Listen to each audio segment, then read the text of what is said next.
On travaille avec la DESAF depuis déjà plusieurs années sur nos actions de coopération décentralisée.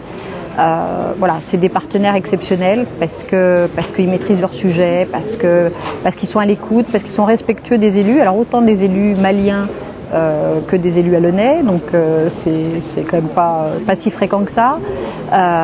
On partage les mêmes valeurs. Alors cette initiative, je la trouve fantastique. Enfin, d'abord parce que ça permet de rencontrer plein de monde, des gens qu'on n'a pas forcément l'occasion de voir, parce que nous on a nos projets sur Allonne, d'autres villes ont d'autres projets ailleurs. La DESAF a ses propres projets, et là ça permet de croiser les regards. C'est une très bonne initiative. Je pense que ça demandait beaucoup de travail à la DESAF, et on lit le local à l'international, parce que ce qui se passe dans les quartiers d'Allonne, banlieue du Mans, c'est pas déconnecté de ce qui se passe au Mali. Alors après, oui, on a besoin de bailleurs de fonds tels que l'agence de l'eau, on a besoin de fondations, on a besoin. C'est vrai que là, l'agence de l'eau, par exemple, avec la situation au Mali, avait bloqué toutes les subventions.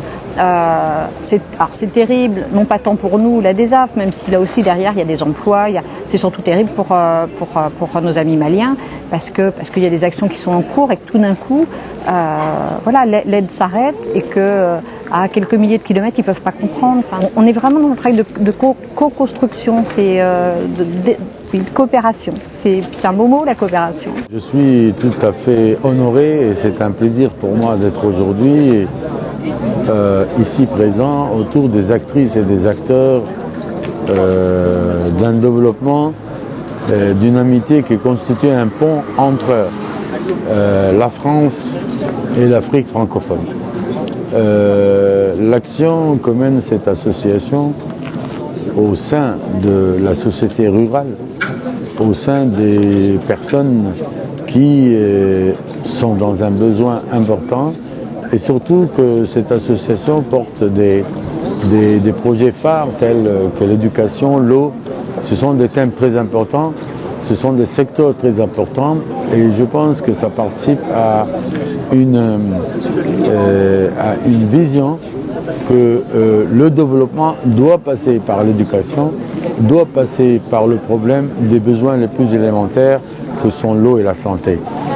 Dans la réalisation de ces projets est aussi très visible, parce qu'ils utilisent les ressources humaines sur place. Donc on ne peut pas, je crois que c'est un pont d'amitié et c'est une conception nouvelle que nous devons nous approprier.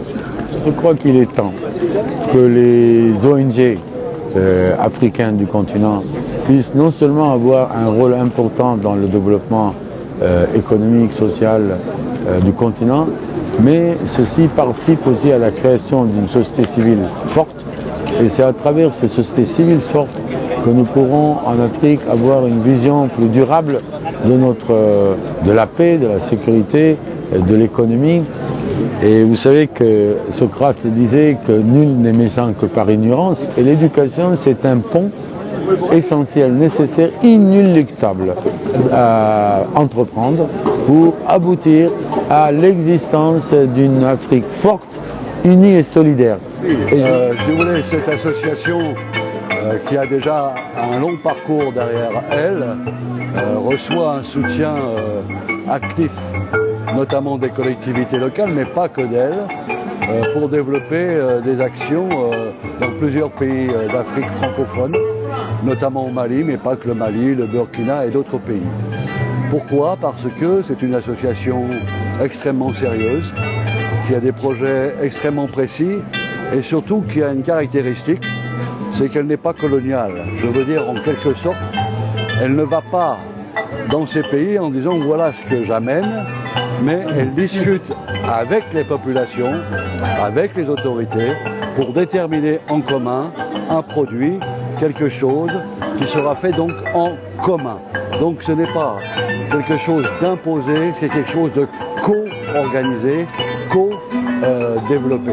Et donc c'est quelque chose d'extrêmement important, avec un autre souci qui est très intéressant, c'est de laisser derrière elle, une fois qu'elle est passée, des traces de formation pour les jeunes, pour les gens qui sont sur place, des maçons, des architectes, qu'on voudra, des cuisiniers, que sais-je. Enfin, en tout cas, laisser un savoir-faire. Et donc, c'est pas simplement one shot, c'est quelque chose qui va plus loin que one shot.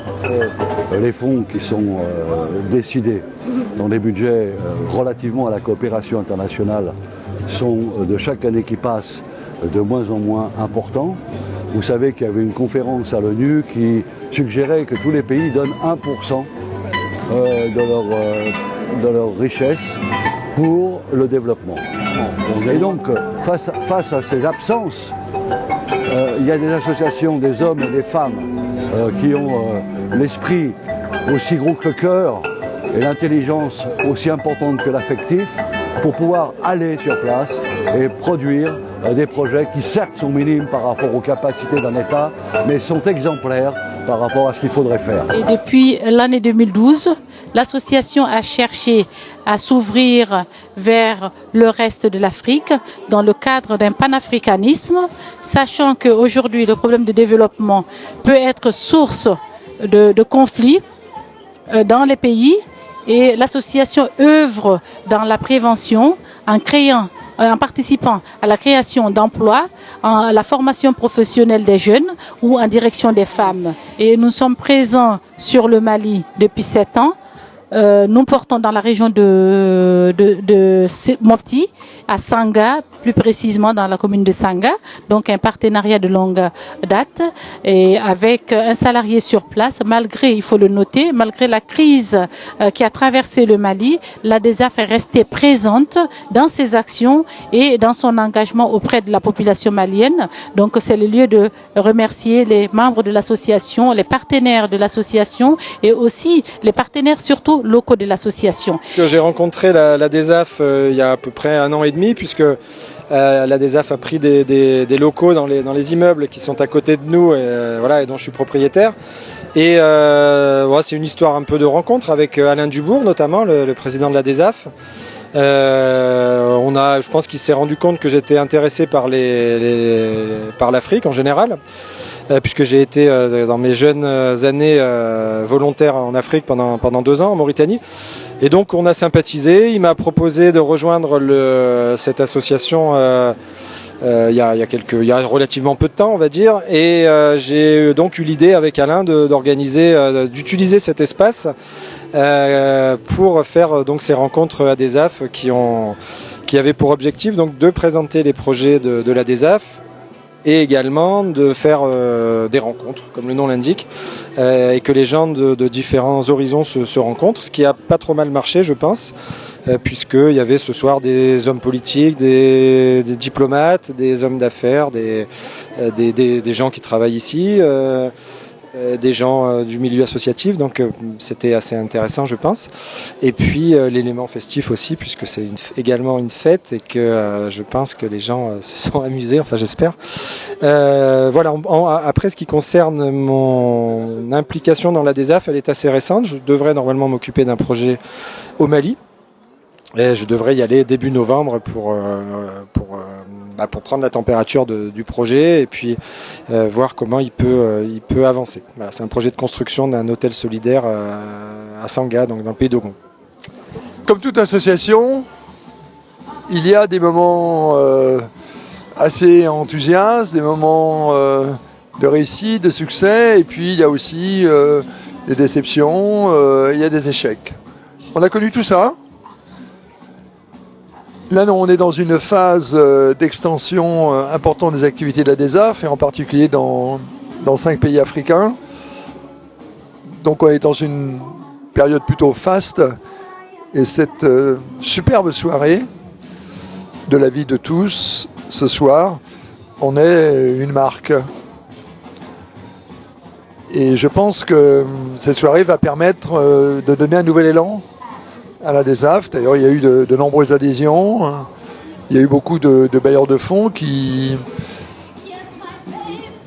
nous ont exprimé leur souhait d'apporter leur soutien au projet de l'ADESAF. Ils ont été extrêmement intéressés par l'exposition qui avait été réalisée de l'ensemble des projets. Je pense qu'on est dans une période de de remontée de l'activité après des difficultés que nous avons eues, en particulier liées au conflit du Mali, où on a été obligé d'arrêter un certain nombre d'activités au pays d'Ogon.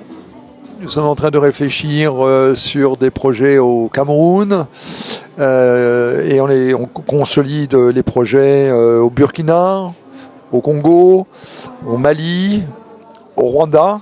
Et là, on envisage aussi de relancer un très très beau projet sur le Bénin, un projet environnemental de défense de l'écosystème, de la faune et de la flore, sur une île qui s'appelle l'île aux oiseaux, qui se trouve au milieu du Niger, entre le Burkina, le Bénin et le Niger.